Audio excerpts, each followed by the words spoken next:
And now I invite Dan Wright with a board welcome for us today. Welcome, one and all. It's such a pleasure to be with you, although it's virtual. We are an intentionally multi-generational, multiracial, multicultural, inclusive, and anti-oppressive religious community. You are welcome here. I'm Dan Wright. I'm your board secretary. Here with me today are Pastor Theresa Soto, the Journey Toward Wholeness Transformation team, Debbie Kaplan, Stefan Schneider, our worship producer, Vincent Rains, and so many others who toil to make this a joyous experience. For much of this service, we're going to ask that you turn off your cameras, as this makes it easier for many of us to focus on the music and the words. There will be times to see each other, and we'll let you know when to turn your cameras on. Great. Well, now we'll be lighting the chalice. It'll be just a few moments while we prepare.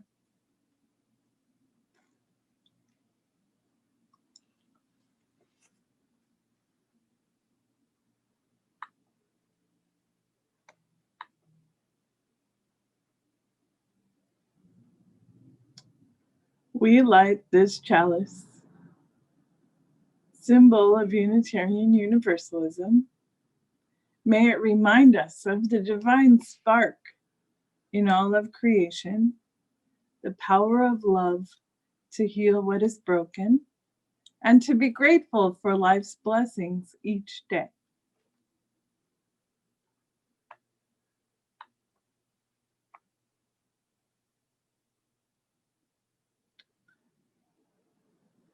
In just the same way, each week, we light a candle to bring forward the light of our commitment to the Black Lives Matter movement. We light it with these words. We light this candle in solidarity with the Black Lives Matter movement and work for the day in which Black lives are treated equitably with dignity and justice.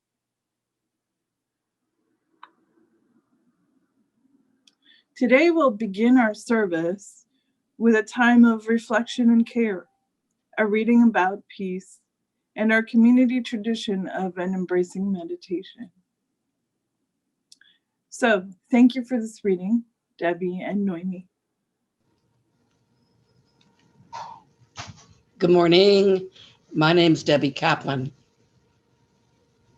And I'm Noemi de Guzman, a member of Journey Toward Wholeness. We open our time today with words from Jewish American poet Marge Piercy, to be of use. The people I love the best jump into work headfirst without dallying in the shallows and swim off with sure strokes almost out of sight. They seem to become natives of that element, the black, sleek heads of seals, bouncing like half-submerged balls. I love people who harness themselves, an ox to a heavy cart, who pull like water buffalo with massive patience, who strain in the mud and the muck to move things forward, who do what has to be done again and again. I want to be with people who submerge in the task, who go into the fields to harvest and work in a row and pass the bags along, who are not parlor generals or field deserters, but move in a common rhythm when the food must come in or the fire be put out. The work of the world is common as mud. Botched, it smears the hands, crumbles to dust. But the thing worth doing, well done, has a shape that satisfies, clean and evident. Greek amphoras for wine or oil, Hopi vases that held corn, are put in museums, but you know they were made to be used. The pitcher cries for water to carry, and a person for work that is real.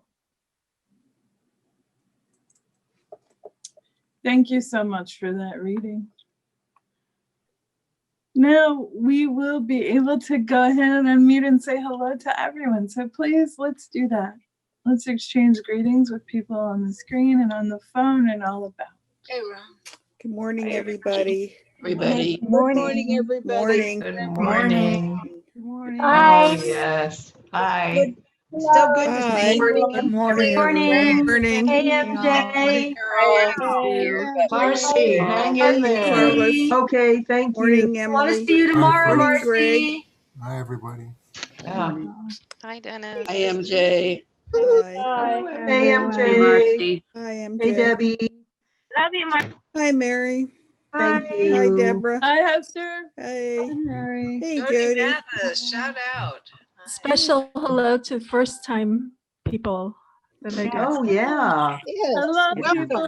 Hi, Marcy. Hey, Marcy. Thanks for coming today. Hello, Alan. Hey, MJ. Oh, look at all Hi, Janet. Shout out to you. Oh, in the and on. background. Carol, good morning. Hey, Carol. How are you? Good morning. Hello. Hi. Hello, everyone. I'm Good morning, Owen. They look beautiful Morning, today. Owen. Good morning, Piper. Good morning. Morning. All right, everyone. Let's go ahead and mute our microphones because we're going to be sharing a story from our interim director of religious education, Alex. Let's do that. Hello, my lovelies. This is your interim director of religious education, Alex. I made this video for our friends at the Livermore Church, and then I told Pastor Theresa about it, and they asked if I could share it with you, and I was happy to do so. The thing is, I mentioned Livermore's minister in the clip, and so when you get to that part, just imagine me talking about Pastor Theresa instead of Pastor Ellie. Otherwise, it's all the same information. And if you like this, I invite you to also check out my pep talks this week and every week. And the link is found in Chalice Chatter. All right, then. Be well. I love you. Hello, my lovelies. This is your interim director of religious education, Alex, here to talk to you about what happened this week in Washington, D.C. This message is specifically for our young ones, but I hope everyone here gets some useful information out of this.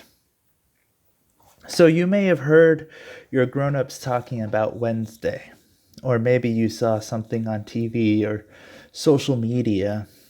Essentially, what happened was some people did not like the way the election turned out.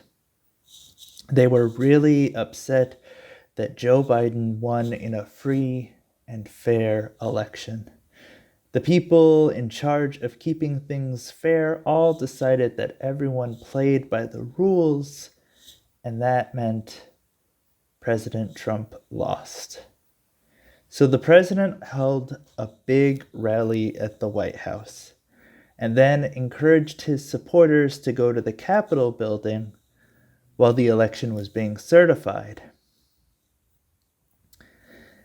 These people brought weird costumes and big signs and made a lot of noise, and then went into the Capitol building and used violence to scare Congress into changing the election results. Essentially, they had a big temper tantrum because they were sore losers.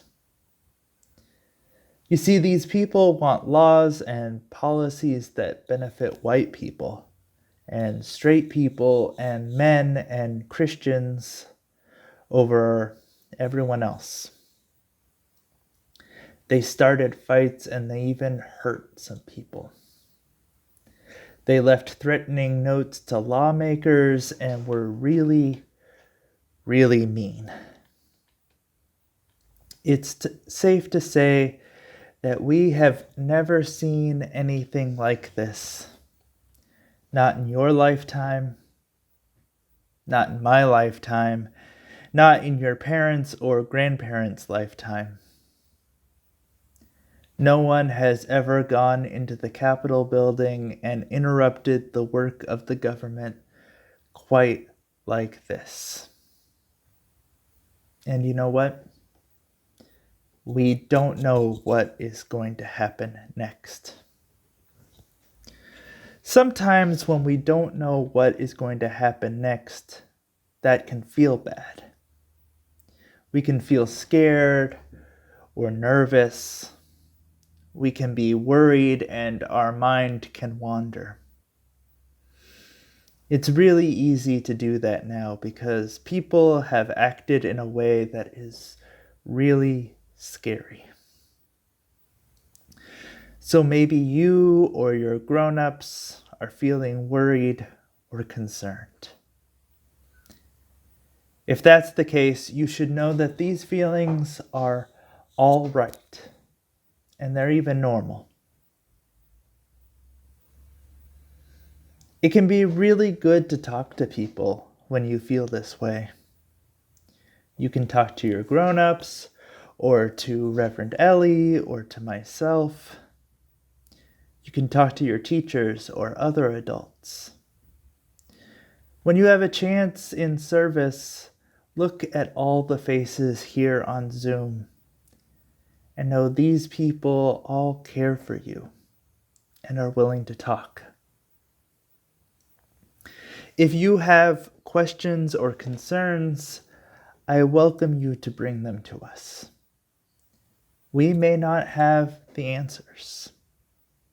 We may say, I wonder about that too, or we may say, well, that's a good question and I don't have an answer right now. Or we may just reassure you that you are safe and cared for no matter what. Difficult news can be difficult to take in, and you may want to help fix things.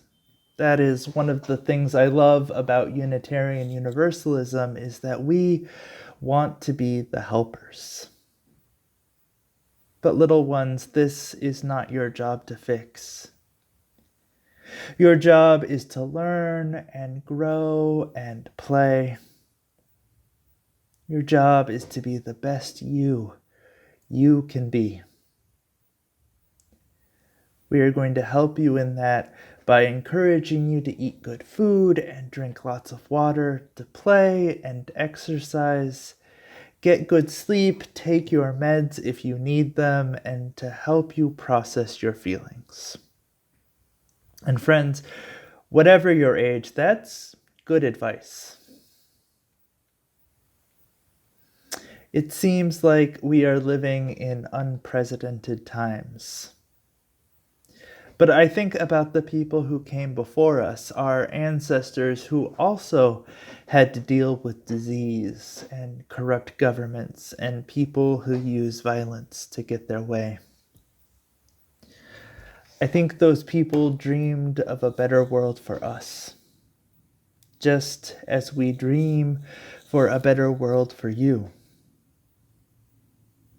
So, friends, let us keep doing the good work of caring for ourselves and for each other, and doing the work that our ancestors dreamed for us to do.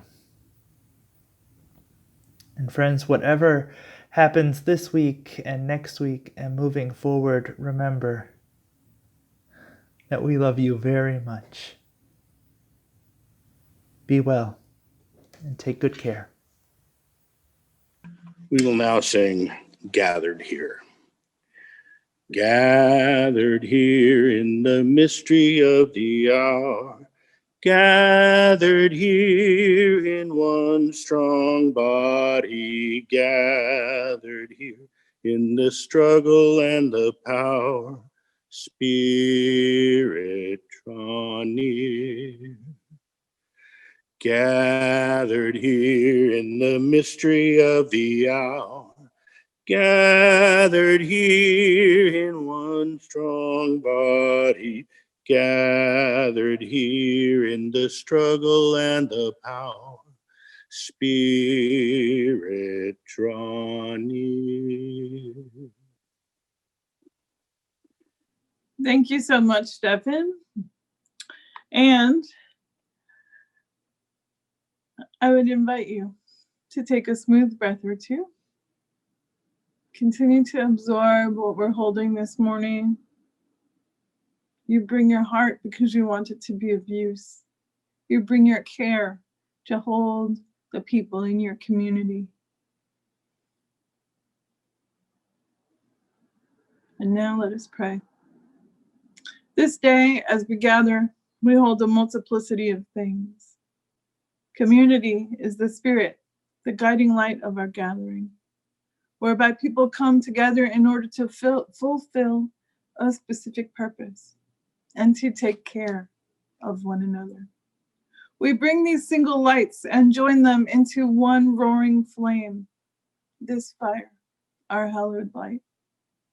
Our hearts bear the burden of the armed insurrection at the Capitol. Anger, fear, shame, disgust.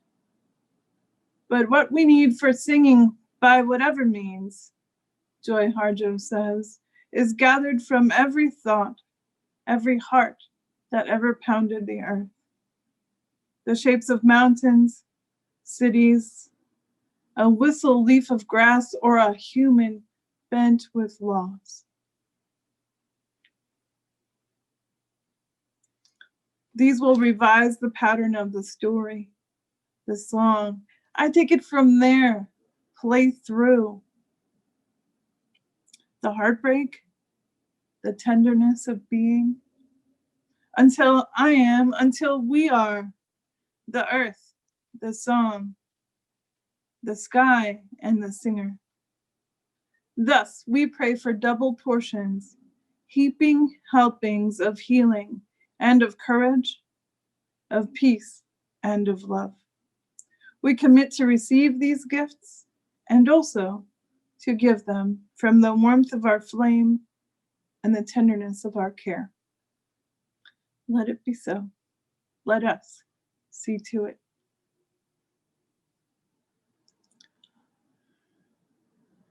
One reminder for you today, we are planning a special get-together on January 21st. It's called The Good Ones. We'll be exploring the impact of white exceptionalism. That's January 21st at 6:30 p.m. Layla Saad reminds us that building racial stamina required to challenge the racist status quo is a critical part of the work of white people. So come to a stamina building event. You'll hear more about where it fits in our community life later in the service. And now we're so grateful to have a reflection from Debbie Kaplan.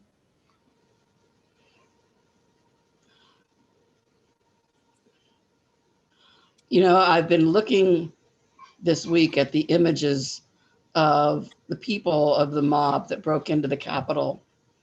And I found myself asking myself, who are these people?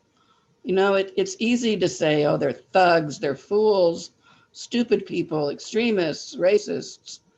And these things are probably true for many of them, all of them. But that question, who are they? Who really are they as people remains with me. And I was drawn to an article I recently read this last week about a woman who became an extreme right-wing activist. And the reporter who wrote it spent a great deal of time with her. Before she got into right-wing extremism, she had been an introvert. And at a time in her life when she was without many close connections, She went online and found some right-wing communication boards. She said she really didn't realize what the politics was at first, and she mostly was pulled in because people were friendly and they responded to her and reached out to her, and gradually she got more involved. She was mostly looking for community, and she found it. At one point, she became the host of a local right-wing radio show. But when the people she was associating with started to become more violent, she left because she just didn't want to associate with that. She had started working out at a gym, and she began to find her community there. At that point, as I was reading this story, I thought how similar that sounded to why young people without strong family ties are attracted to gangs. And I kept reading. Then the story took a very strange turn. At the gym, she became friends with some Muslim women who invited her to visit their mosque. She liked it there, and she's become a Muslim. There was a picture in the story of her wearing a headscarf. I was pretty flabbergasted at that point.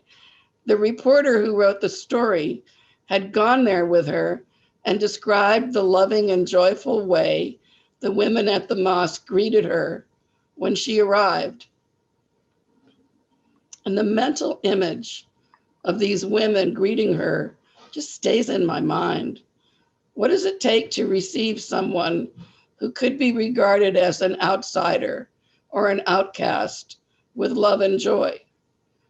Surely, just speaking for me, I would have to set aside my fears of saying something wrong, of being taken the wrong way, of being rejected. I would have to set aside my preconceptions about who I thought she was. And I realize that you really have to be willing to come from a place of love rather than fear. It just comes back to that very, very basic thing, the power of love versus the power of fear. I'm not even really sure what that means for how to regard the people who mobbed the Capitol. I'm really not at a place where I'm feeling like loving them. But I do know that it's worth remembering to ask myself and get used to doing it on a regular basis. Am I acting out of fear or out of love? It just always boils down to that. I'd like to now have us move into a song by Crescendo Choir.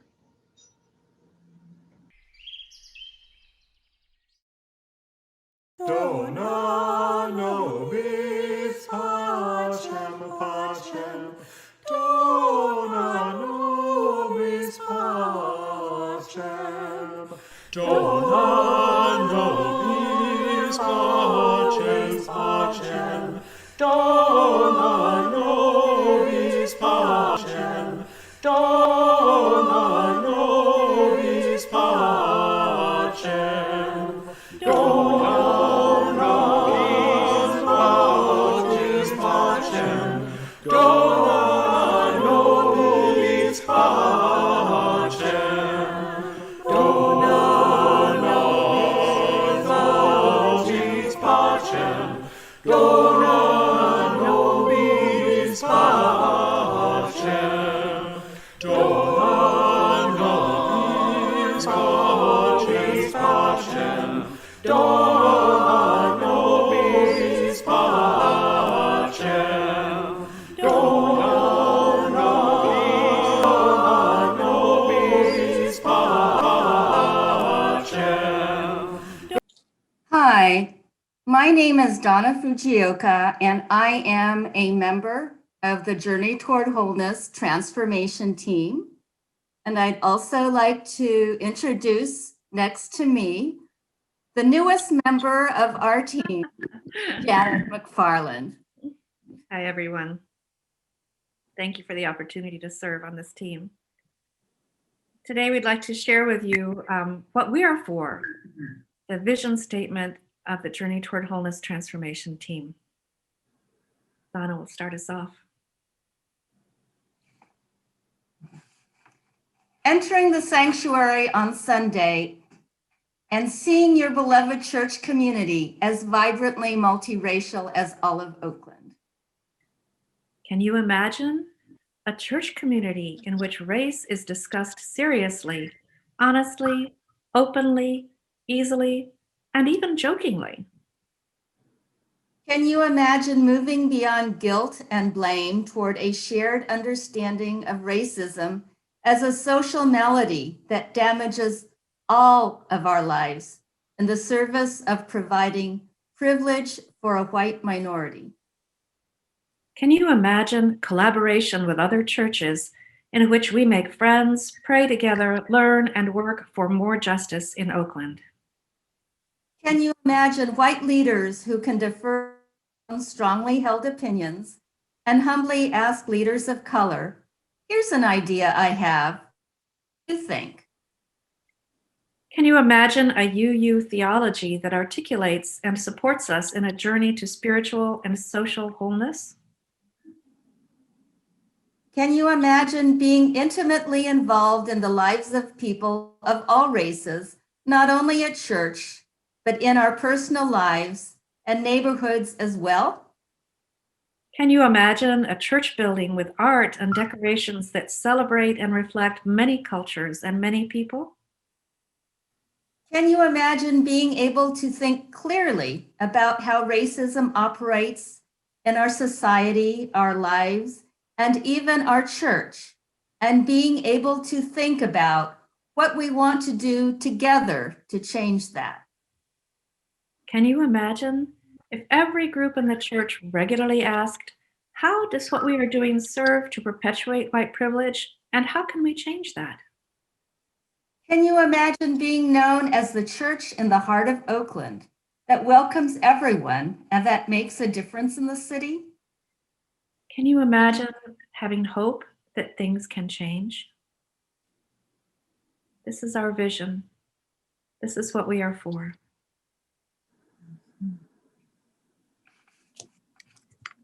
And now Debbie Kaplan will offer us the sharing of responsibility, the invitation to generosity.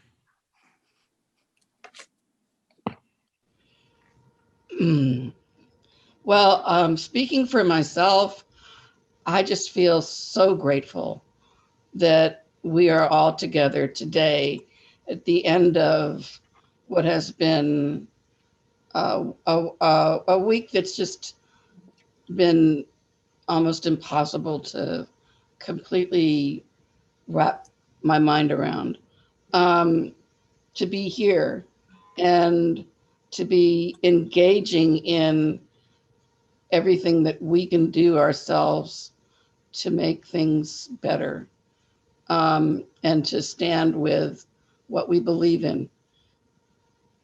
Building this place requires all sorts of sharing and being generous to this community. And I'm so grateful to have it.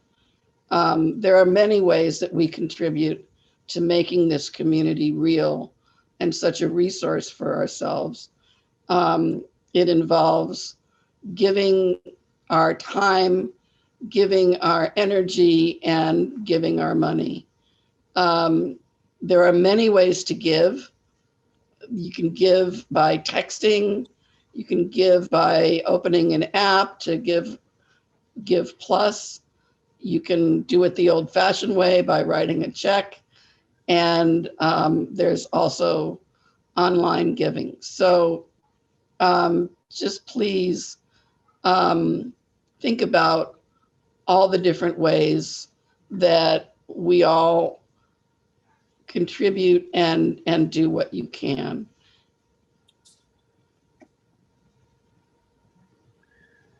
Today I'm going to sing for you a song by Beth Nielsen Chapman called "This Life is Lent to You."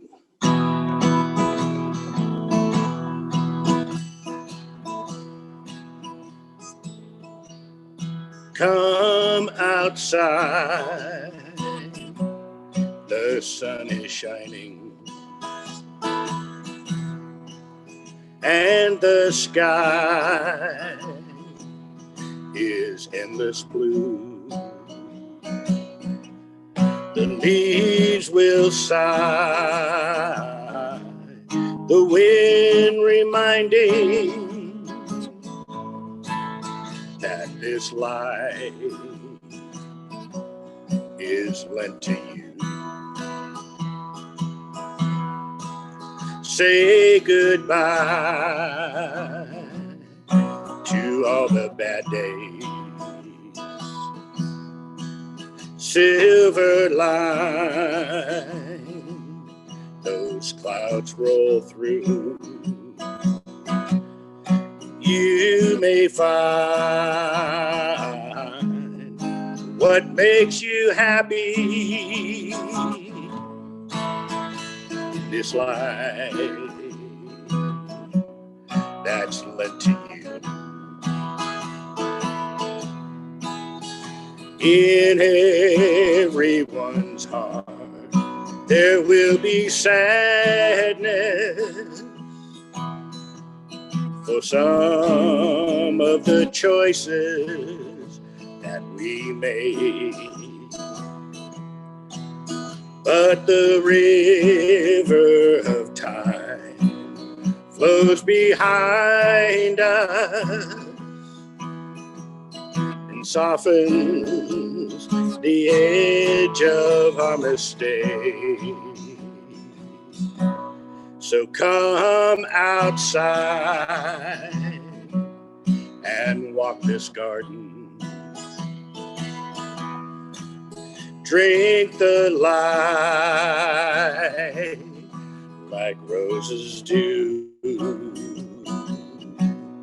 Gentle heart, don't ever harden in this life that's lent to you. In this life that's led to you.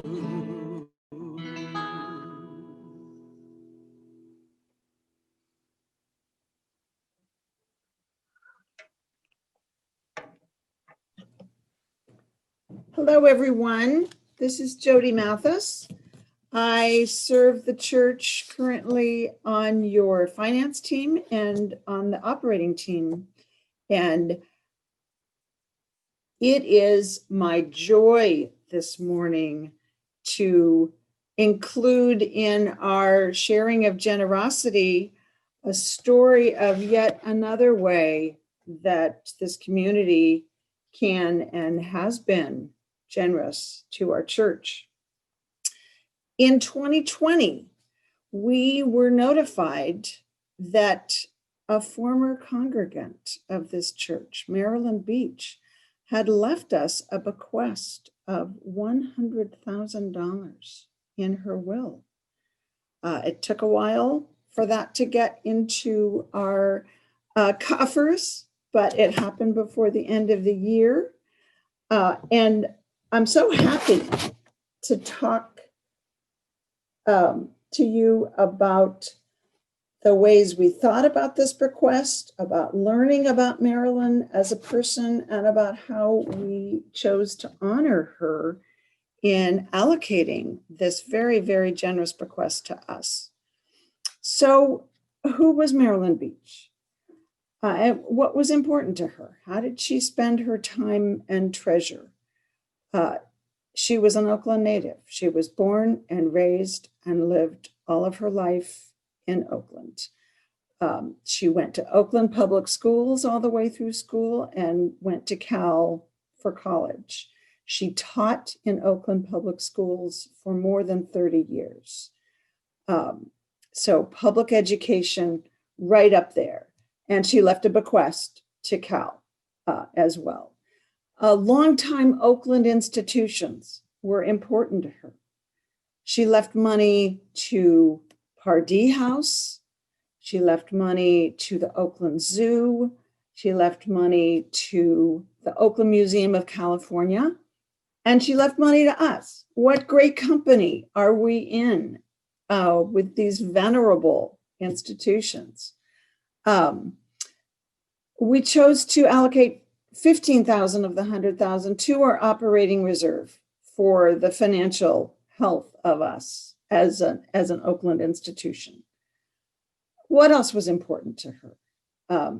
Her obituary and people who knew her talk about music as being formative and vital in her life. She loved classical music. She loved jazz. She traveled all over the Bay Area to hear live performances and internationally to hear live performances. Rob Eller Isaacs remembers that she was a close friend of our organist when she was a congregant here.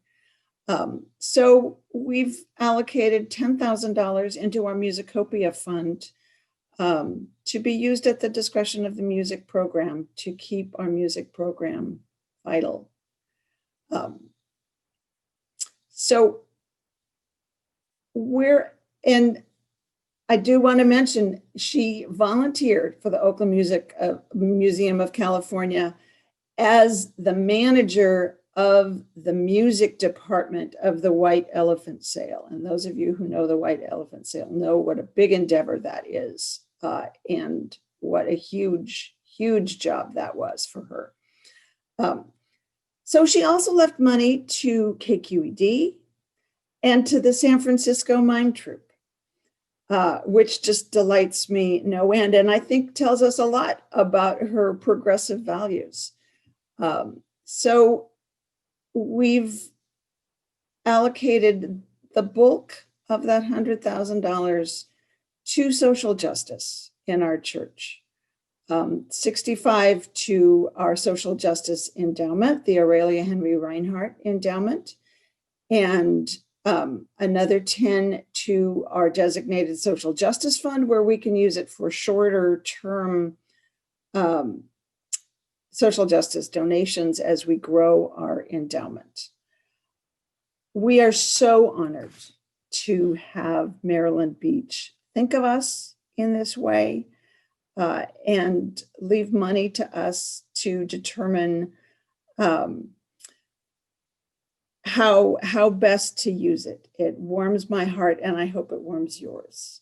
And now please join me in saying our congregational commitment to the work of the church, which is weaving a tapestry of love we call community. We dedicate ourselves, and these are offerings. Thank you.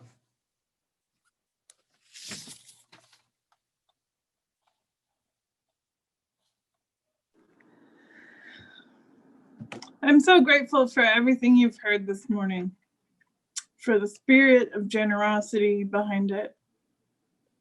And as we look forward to what these times call for from us, one of the things that we get to examine during this time, during this moment, is our power over the condition of the world. So the central question of today's service is, what are we for? You've heard the question before, maybe. So when I was talking about being anti-racist, what does it actually mean? Today, we're going to dig into that a little bit by beginning with the idea that we are given the opportunity to reconcile. So once we put that statement in front of us, the question naturally becomes, reconcile with what? And what does that even mean?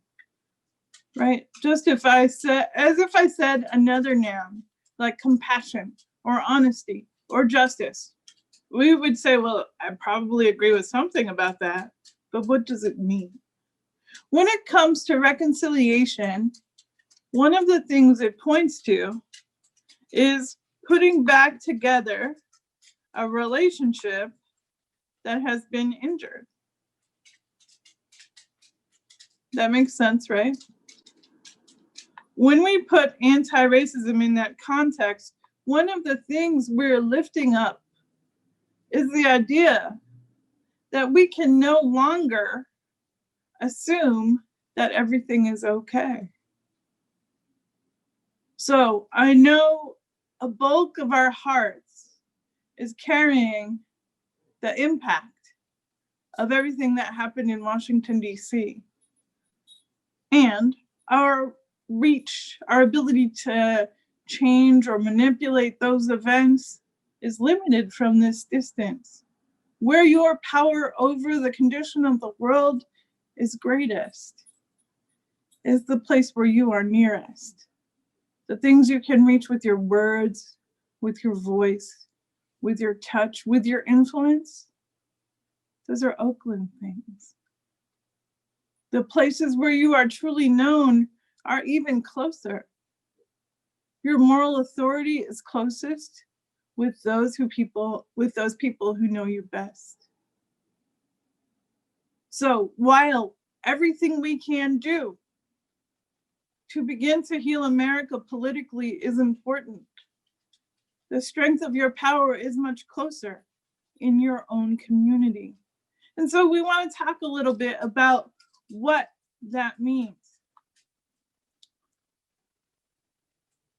I'm going to go ahead and share some screens with you so that we can be on the same page about some of these things.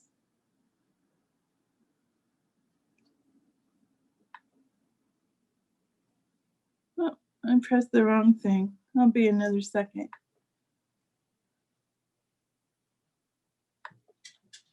Here we go. It is always our turn. We are the initiators, always, to begin to make things right. Where there is a broken relationship, you can be the initiator of reconciliation. But for a lot of folks, that might bring up the question, well, I'm not going to reconcile with someone who means me harm, right? I'm not going to reconcile with someone who hasn't changed. And you know what? That's absolutely true. And I'm not suggesting something beyond that. However, in the relationships where there is healthiness and mutual respect, that's where we're starting with the reconciliation question. Your heart and your thriving matter. So hearing about reconciliation doesn't mean I'm telling you you're doing something wrong where things are not reconciled. That's not the case. Reconciliation is for the places where we can make it happen. The first element in this framework of peace and putting back together relationships that have been broken, we borrow from the expert Thich Nhat Hanh. He says person-to-person connection. So we've done a lot of work in these several months previous, specifically to talk about what is a microaggression, how to avoid it, how to heal past it, how to grow our skills, right? And that is for the purpose of healing person-to-person connections so they can be strong and beautiful. The elements of reconciliation, it's Sunday, so you can get a little football from last Sunday. First, we have to agree that we're working together toward healing something. If you are listening to this message today, that's probably one of your priorities. Where there can be healing in relationships, you want to bring it. And specifically, we identify the willingness to help and not the willingness to fight. Those two willingnesses are complementary states of being willing. They create an atmosphere of peace. This is Russell Wilson. He's the quarterback for the Seattle Seahawks. Sorry about it. But he did something special that we want to talk about. In last week's game, there were just a few moments left on the clock. And instead of just kneeling, waiting for the clock to run out and the play to be over, they ran the ball again. So they could throw it to David Moore, who, for that pass, got a whole bunch of money in fulfilling the conditions of his contract to make a certain number of passes during the year. It was important because to stay on the team, he agreed to a lower package of compensation. But one of the things that Wilson said was, this was a way that we could help his family, help his daughter. So sure, I'm not saying football players are the best example of any particular thing, right? It's a culture of celebrity inside capitalism, so there's problems there. But the idea that Wilson could stop being competitive because he had a willingness to help and create an atmosphere of peace and mutual support on a commercial football team is worth us thinking about. Because we also have places and times when we can lay aside competition, lay aside fighting, and instead pick up our willingness to help. The second element in the framework, remember what happened. This part is hard, right? It's hard to hear the exactitudes of where we've gone wrong.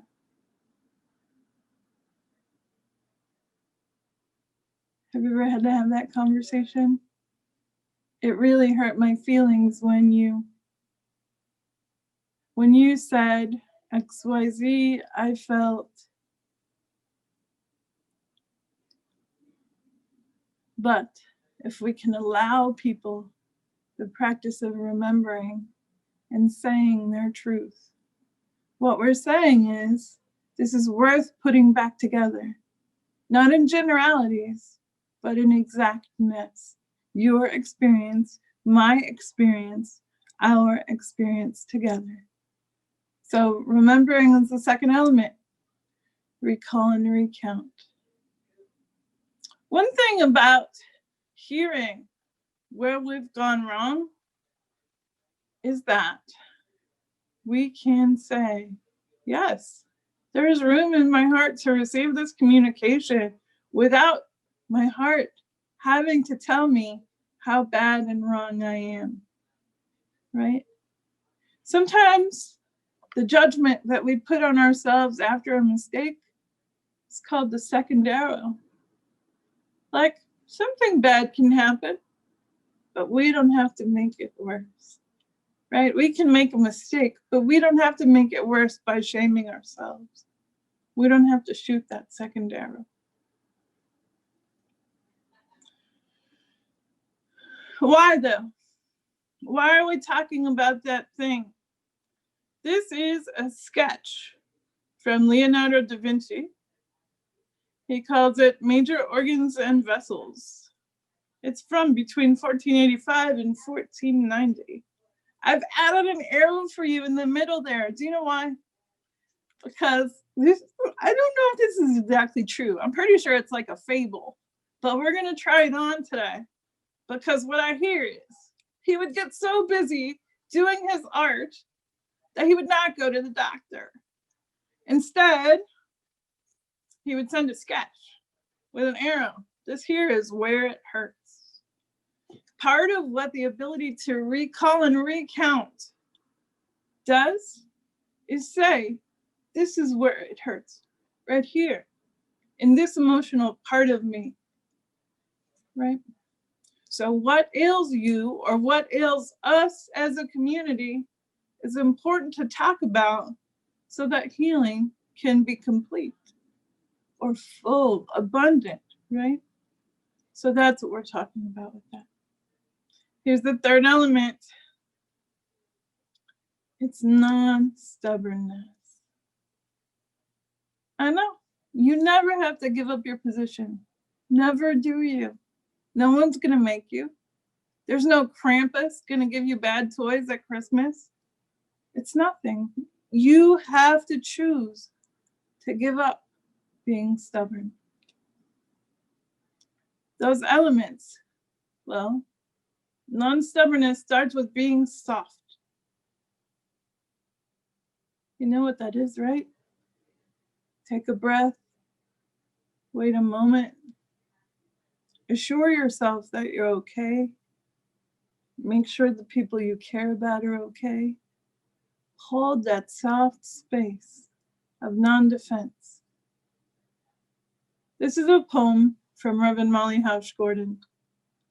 When I was giving birth to my first child, the stubborn one, with the long labor, the never-ending transition, the water that wouldn't break, I had a doula whose voice is the only one I remember.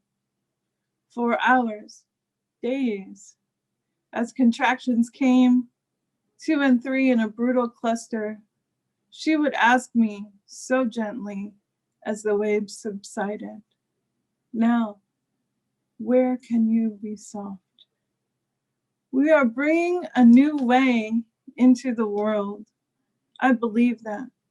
But birth is dangerous and liberation is stubborn. I'm not sure we will survive this long transition unless we can be so very soft. One of the things that I aim to do as we talk about building skills, as we talk about structuring meetings, as we talk about sharing power and mutual support, is create an environment in our community where you are free to be soft, where you are free to bring your heart to conversation. Non-stubbornness starts with being soft, and it continues with each person trying their best for reconciliation, for putting the broken relationships back together. So, 2 questions. They're for you, not for me. Well, I have to ask them for myself, but I can't ask them for you. They start with, how do you know when you're doing your best? How do you know? How does your community know when you're doing your best? If you're engaging in a practice of non-stubbornness, that would be a really good thing to share. For example, if I'm in a meeting and we're having a confrontation of viewpoints, right? Nobody's mad, but we feel that we're different. I might say, well, in the practice of non-stubbornness, I'd like to hear more from so-and-so about their thoughts, right? Because when I make more room, when I bring my willingness to help, then I'm building that atmosphere of peace. And when we do that for each other, we strengthen that atmosphere of peace. We heard that remarkable story from Debbie today. What is it like? What would it be like if people who were looking, who were lonely and brokenhearted, could come here and receive our softness, be held by it? And then when they have ideas that we would consider,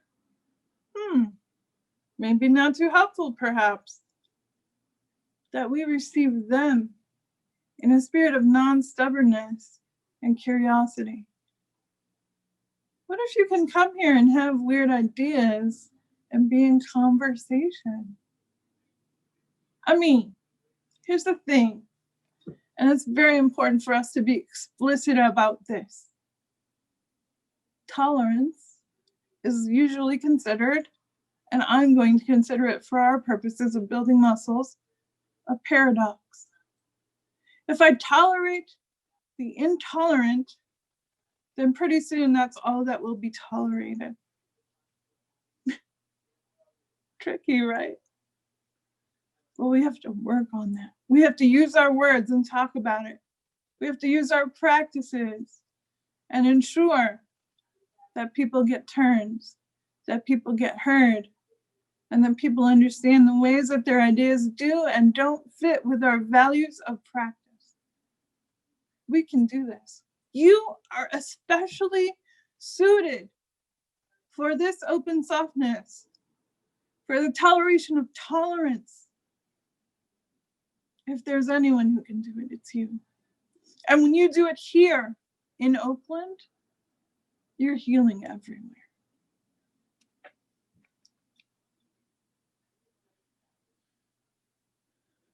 The last element in Thich Nhat Hanh's framework of peacefulness and reconciliation is covering mud with straw. Practices of rebuilding trust and relationships. Here's the thing. By the time you commit to practices of softness and practices of non-stubbornness, that's going to be, a pretty big workout. Those are going to be the planks of your ethical spiritual life. So what I want to do is see us on that path.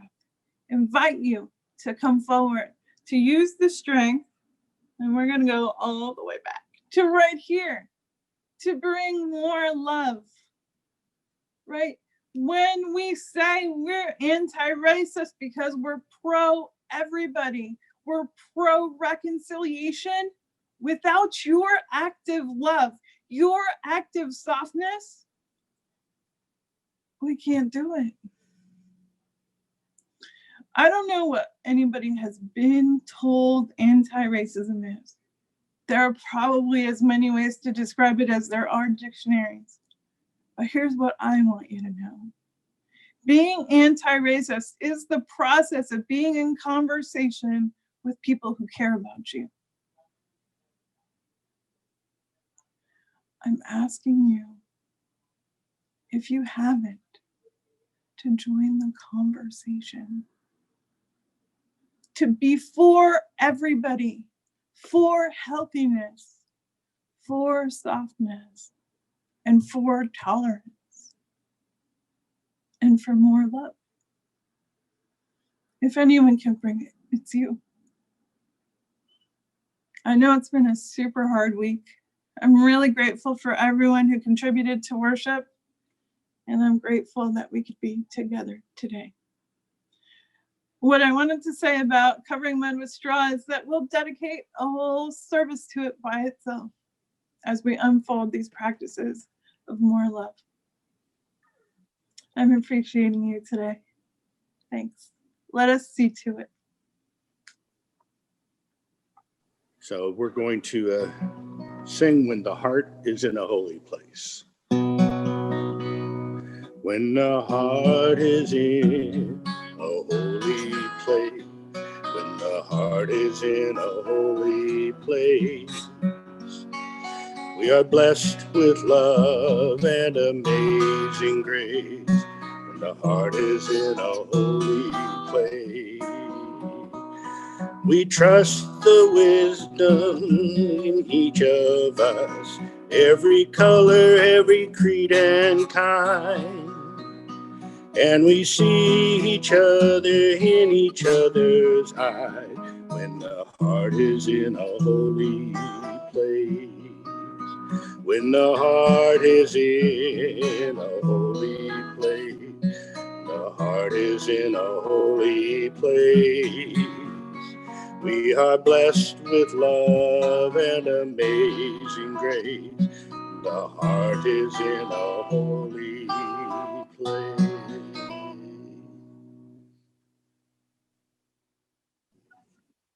Thank you, everyone, for joining us today. I want to leave you with a thought from Clayton Christensen. He says that to be 98% committed to something is harder than 100%. I know during pandemic, we have the strange experience of having more to do and less we're able to do at the very same time. But when I ask you to join that conversation for more love in this congregation, I'm not asking you to join more meetings, to do more tasks, although your heart may call for that in your journey. What I'm asking you to do is be in conversation with people who care about you. Thank you. Have a wonderful week.